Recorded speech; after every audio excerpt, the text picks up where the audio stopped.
আসসালামু আলাইকুম রহমতুল্লাহি বরকাতুহু। স্বাগতম জানাচ্ছি আজকের ব্লগে। আজকে আমাদের সফর হচ্ছে চট্টগ্রাম টু ঢাকা। এখন আমরা রেলে উঠে ঢাকার উদ্দেশ্যে রওনা হলাম। টিকিট পাইছি লাকসাম পর্যন্ত। এরপরে আমরা লাকসামে নেমে লাকসাম থেকে কুমিল্লার উদ্দেশ্যে রওনা হব। সেজন্য আমরা হেঁটে হেঁটে বাস স্টেশনে যাচ্ছি। কুমিল্লাতে একদিন থাকবো, এরপরে আমরা আবার পরের দিন ঢাকার উদ্দেশ্যে রওনা হব।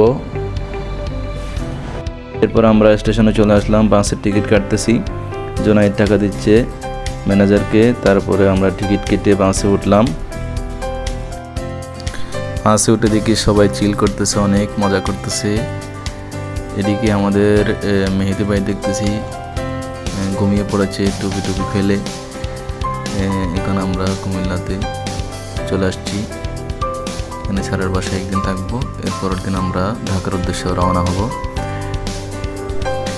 তো আমরা পরের দিন ঢাকার উদ্দেশ্যে রওনা হয়ে গেলাম টিম নিয়ে অফিস ভিজিট করার জন্য।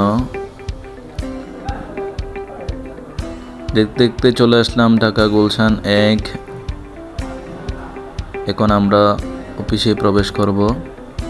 অফিসে প্রবেশ করে দেখতেছি আমাদের টিম মেম্বার সবাই আমাদের আগে চলে আসছে। এখন আমরা ভিজিট করব ঢাকা গুলশান অফিস। এখানে মিটিং করব, মিটিং শেষ করে আমরা অন্য জায়গায় ঘুরতে যাব।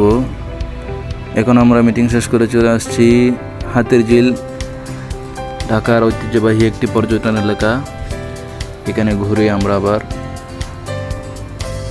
কুমিল্লার উদ্দেশ্যে রওনা হব। কুমিল্লা এসে দেখতেছি অনেক সুন্দর একটি স্টেশন, অত্যন্ত সুন্দর, চমৎকার, রাতে অনেক সুন্দর লাগে। তো সবাইকে ধন্যবাদ।